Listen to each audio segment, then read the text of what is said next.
తొలిపలుకు channel కు స్వాగతం. నేను లాలిత్య. నేటి ముఖ్యాంశాలు చూద్దాం. పర్యాటక రంగంపై సీఎం చంద్రబాబు ఫోకస్. ప్రాజెక్టులకు వేగం పెంచాలి. సిరిసిల్ల నేతన్నల కోసం కేటీఆర్ భేటీ. బట్టి విక్రమార్కకు వినతి. అవినీతి ఆరోపణలపై పవన్ కళ్యాణ్ ఫైర్. ఎమ్మెల్యేలపై అసంతృప్తి. బీఆర్ఎస్ పై సీతక్క ఫైర్. హామీలు ఒక్కటి నెరవేర్చలేదంటూ విమర్శలు.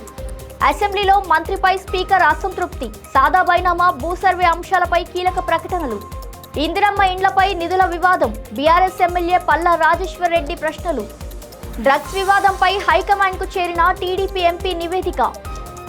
పొన్నూరు ఎమ్మెల్యే కుమార్తె వివాహానికి హాజరైన తెలుగు రాష్ట్రాల సీఎంలు. బెంగాల్ ఎన్నికల్లో ఏఐఎంఐఎం కూటమి.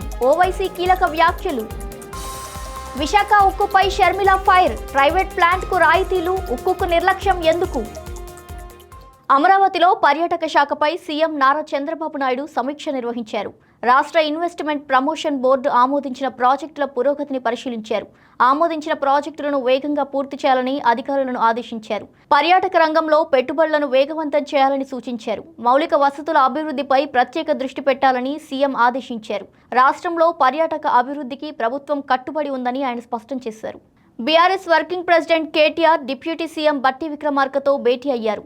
సిరిసిల్ల వస్త్ర పరిశ్రమ ఎదుర్కొంటున్న ఆర్థిక సమస్యలపై వినతి పత్రం అందజేశారు. పవర్లూమ్ పరిశ్రమపై ఉన్న భారీ విద్యుత్ భారాన్ని తొలగించాలని కోరారు. 38 కోట్ల రూపాయల విద్యుత్ బకాయిలతో పాటు బ్యాక్ బిల్లింగ్ సర్ఛార్జీల మాఫీకి విజ్ఞప్తి చేశారు. గతంలో లాగే విద్యుత్ సబ్సిడీలు కొనసాగించాలని, నేతన్నలకు ఉపశమనం కల్పించాలని ఆయన కోరారు.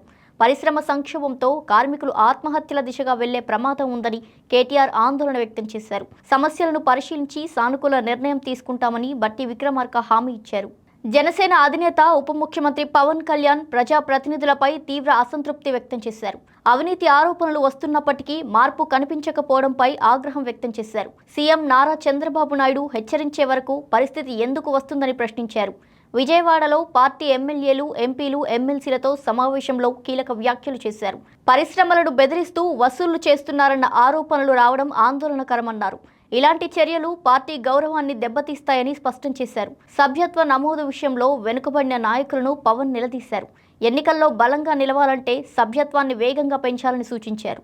మంత్రి సీతక్క బీఆర్ఎస్ ప్రభుత్వంపై తీవ్ర విమర్శలు చేశారు. గతంలో ఇచ్చిన హామీలను ఎందుకు నెరవేర్చలేదని ప్రశ్నించారు. 10 ఏళ్ల పాలనలో ప్రజలకు ఏం చేశారంటూ నిలదీశారు. కేటీఆర్ వ్యాఖ్యలపై అసంతృప్తి వ్యక్తం చేశారు సీతక్క. మహిళా రుణాలపై ఇప్పటికే 1390 కోట్ల వడ్డీ చెల్లించినట్టు తెలిపారు. గత ప్రభుత్వం 3000 కోట్ల వడ్డీ భారం మహిళలపై మోపిందని ఆమె ఆరోపించారు. డబుల్ బెడ్రూమ్ ఇల్లు, రుణమాఫీ హామీలు అమలు కాలేదని విమర్శించారు. మా ప్రభుత్వంపై విమర్శలు చేసే ముందు తమ హామీలపై సమాధానం చెప్పాలని సీతక్క డిమాండ్ చేశారు. అసెంబ్లీలో గడ్డం ప్రసాద్ కుమార్, మంత్రి పొంగులేటి శ్రీనివాస్ రెడ్డి పనితీరుపై అసంతృప్తి వ్యక్తం చేశారు.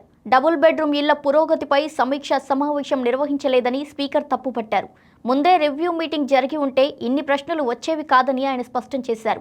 సాదా బైనామా సమస్యను త్వరలో పరిష్కరిస్తామని మంత్రి తెలిపారు. ఇకపై భూమి కొనుగోలుదారుల అఫిడవిట్ మాత్రమే సరిపోతుందని కీలక నిర్ణయం ప్రకటించారు. భూధార్ పేరుతో కొత్త భూ గుర్తింపు వ్యవస్థ తీసుకురానున్నట్టు ఆయన వెల్లడించారు. 70 గ్రామాల్లో ప్రయోగాత్మక భూ సర్వే త్వరలోనే ప్రారంభం కానుంది. ధరణి అవినీతి కేసుల్లో ఇప్పటికే అరెస్టులు జరిగాయని ఎవరిని ఉపేక్షించబోమని మంత్రి హెచ్చరించారు. ఇందిరమ్మ ఇండ్ల నిధుల వివాదంపై పల్లా రాజేశ్వర్ రెడ్డి ప్రభుత్వం మీద విమర్శలు గుప్పించారు. రాష్ట్రంలో ప్రతి నియోజకవర్గానికి 3500 ఇందిరమ్మ ఇండ్లు ఇస్తామని ప్రభుత్వం ప్రకటించింది. మొత్తం 4.5 లక్షల ఇండ్ల లక్ష్యంతో ఇప్పటికే 3,24,536 ఇండ్లు మంజూరు చేసినట్టు తెలిపింది. ఇందులో 2,62,468 ఇళ్ల నిర్మాణం ప్రారంభమైందని ప్రభుత్వం వెల్లడించింది. అయితే ఈ ప్రాజెక్టుకు సుమారు 12,500 కోట్లు అవసరం అవుతాయని అంచనా వేశారు. కానీ బడ్జెట్లో కేవలం 5,000 కోట్లు మాత్రమే కేటాయించడంపై ప్రశ్నలు తలెత్తుతున్నాయి. ఈ ఏడాది ఇండ్లకే 3,000 కోట్లు తక్కువ ఉంటే వచ్చే ఏడాది నిధులు ఎలా ఇస్తారని ప్రశ్నించారు. ప్రభుత్వం హామీలు, నిధుల మధ్య వ్యత్యాసంపై ఇప్పుడు రాజకీయంగా చర్చ జోరందుకుంది. డ్రగ్స్ కేసులో చిక్కుకున్న టీడీపీ ఎంపీ పుట్ట మహేష్ యాదవ్ వివరణ పార్టీ అధిష్టానానికి చేరింది.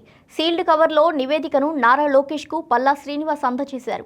రాంగ్ టైంలో రాంగ్ ప్లేస్లో ఉండడం వల్లే వివాదంలో ఇరుక్కున్నా అంటూ మహేష్ యాదవ్ వివరణ ఇచ్చారు. అయితే గిరిధర్ నేతృత్వంలోని ఈగల్ టీం డ్రగ్స్ టెస్ట్లో పాజిటివ్ వచ్చిందని తెలిపింది. దీనితో ఈ వ్యవహారం మరింత సంచలనంగా మారింది. తాను ఎలాంటి తప్పు చేయలేదని ఎంపీ మహేష్ యాదవ్ స్పష్టం చేస్తున్నారు. పార్టీ అంతర్గతంగా ఈ నివేదికపై చర్చ కొనసాగుతోంది. ఈ కేసులో తదుపరి చర్యలపై సర్వత్రా ఆసక్తి నెలకొంది. పొన్నూరు ఎమ్మెల్యే ధూళిపాళ్ల నరేంద్ర చిన్న కుమార్తె వివాహం గుంటూరులో ఘనంగా జరిగింది. శ్రీ కన్వెన్షన్లో నాగసాయి వైదీప్తి, కెవిన్ రామ్ వివాహ వేడుక నిర్వహించారు. ముఖ్యమంత్రి నారా చంద్రబాబు నాయుడు హాజరై వధూవరులను ఆశీర్వదించారు. మంత్రి నారా లోకేష్ కూడా ఈ కార్యక్రమంలో పాల్గొన్నారు. ఇదే కార్యక్రమానికి తెలంగాణ ముఖ్యమంత్రి రేవంత్ రెడ్డి హాజరై వధూవరులను ఆశీర్వదించారు. డిప్యూటీ స్పీకర్ రఘురామకృష్ణరాజు సహా పలువురు ప్రముఖులు హాజరయ్యారు. మంత్రులు, ఎమ్మెల్యేలు పెద్ద సంఖ్యలో హాజరై శుభాకాంక్షలు తెలిపారు. ఈ కూటమి ఓట్ల డైవర్షన్ కోసం కాదు, ముస్లింల సమానత్వం కోసమని అసదుద్దీన్ ఓవైసీ స్పష్టం చేశారు.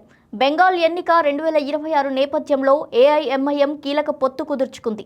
ఆల్ ఇండియా మజ్లీస్-ఏ ఇత్తెహాదుల్ ముస్లిమీన్ ఆమ్ జనతా ఉన్నయన్ పార్టీతో కలిసి ఎన్నికల్లో పోటీ చేయనుంది. ముర్షిదాబాద్, మాల్డా, బీర్భూమ్, ఉత్తర బెంగాల్ ప్రాంతాల్లో ఏఐఎంఐఎం బరిలోకి దిగనుంది.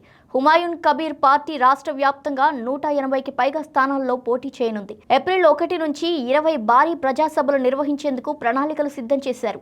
ఈ కూటమి బెంగాల్ రాజకీయాల్లో కొత్త సమీకరణాలకు దారితీసే అవకాశం ఉంది. వెస్ట్ బెంగాల్ ఎన్నికల ముందు ఈ అలయన్స్ కీలకంగా మారింది. కాంగ్రెస్ పార్టీ అధ్యక్షురాలు వైఎస్ షర్మిల కేంద్ర రాష్ట్ర ప్రభుత్వాలపై తీవ్ర విమర్శలు గుప్పించారు. ప్రైవేట్ మిత్తల్ స్టీల్ ప్లాంట్కు భారీ రాయితీలు ఇస్తూ విశాఖ ఉక్కును నిర్లక్ష్యం చేస్తున్నారని ప్రశ్నించారు. విశాఖ ఉక్కు కర్మాగారం కోసం ప్రజలు చేసిన త్యాగాలను ఎందుకు విస్మరిస్తున్నారంటూ నిలదీశారు. ప్రైవేటీకరణపై స్పష్టత లేకపోవడాన్ని ఆమె తీవ్రంగా తప్పుపట్టారు. సెయిల్లో విలీనం, క్యాప్టివ్ మైన్స్ వంటి అంశాలను పట్టించుకోలేదని విమర్శించారు. ఉగాది జాబ్ క్యాలెండర్ను జోక్ క్యాలెండర్ అంటూ అభివర్ణిస్తూ నిరుద్యోగుల సమస్యలపై ఆందోళన వ్యక్తం చేశారు.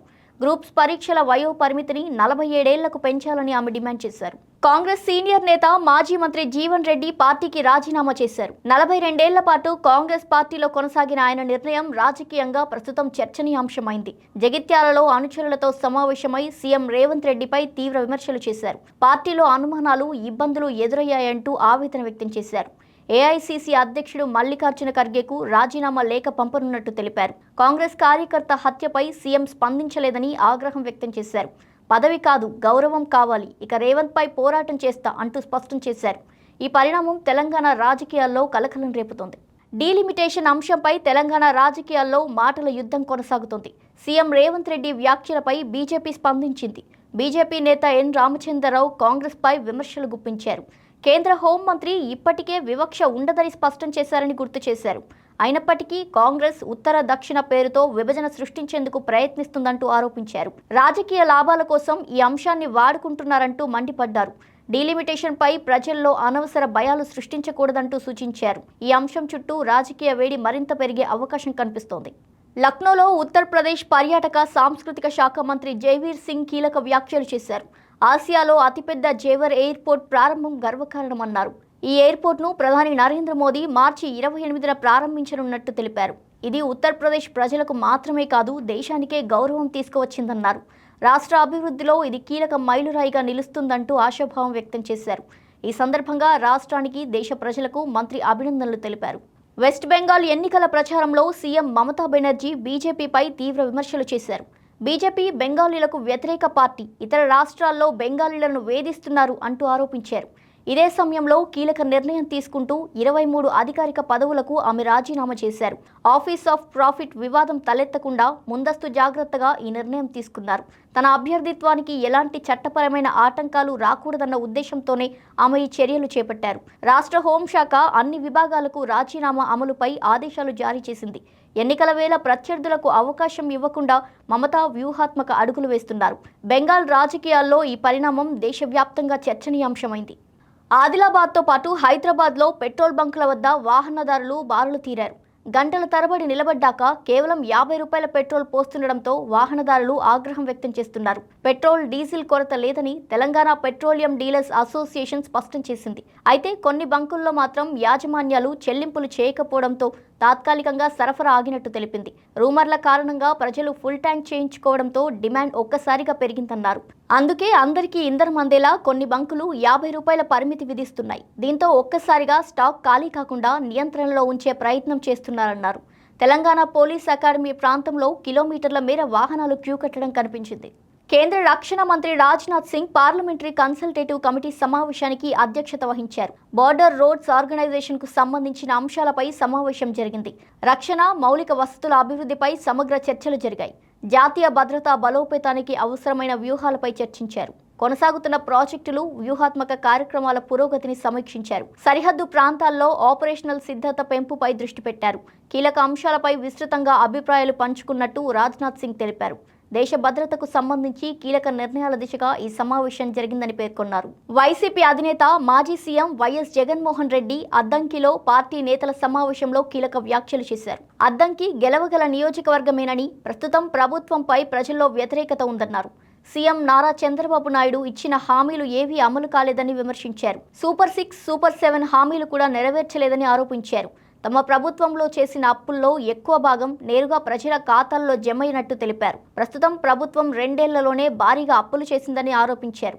లిక్కర్, ఇసుక, నిర్మాణ రంగాల్లో అవినీతి పెరిగిందని విమర్శలు గుప్పించారు.